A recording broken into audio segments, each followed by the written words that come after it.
ini soal berapa program Karkosa yang dibangkitkan. Ini masalah kadang pembangkang dia tak baca. Pembangunan ni yang 600 juta bukan Karkosa satu bangunan, Karkosa Sri Negara 2. Ya. Keduanya ini warisan.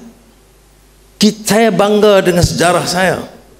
Saya bangga dengan bangunan Sultan Abdul Samad sebagai warisan Raja-Raja Melayu yang ada juga peranan, termasuk pembukaan Kuala Lumpur. Di samping itu kita jaga supaya bangunan-bangunan belakang, termasuk kalau ada gereja, kuil Hindu yang belakang, kita tidak abaikan, bangunkan sekali. Tapi warisan sejarah kekuatan Melayunya dan sejarah kita dari bangunan Sultan Abdul Samad, Padang Merdeka, kereta api Tanah Melayu, Daya Bumi, sehingga ke Karkosa Sri Negara, itu kita seolah-olah satu taman warisan. Jadi Kuala Lumpur itu dikenali sebagai suatu yang modern teknologinya, tetapi yang segar budayanya.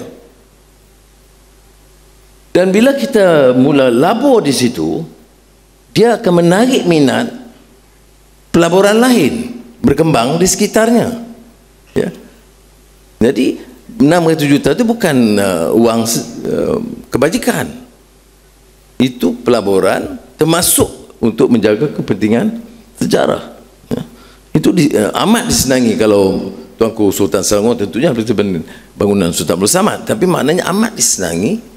Dari segi itu dia tak faham dalam siapa yang boleh bangunkan begitu besar projek-projek yang menunjukkan kehebatan warisan sejarah dan budaya kita.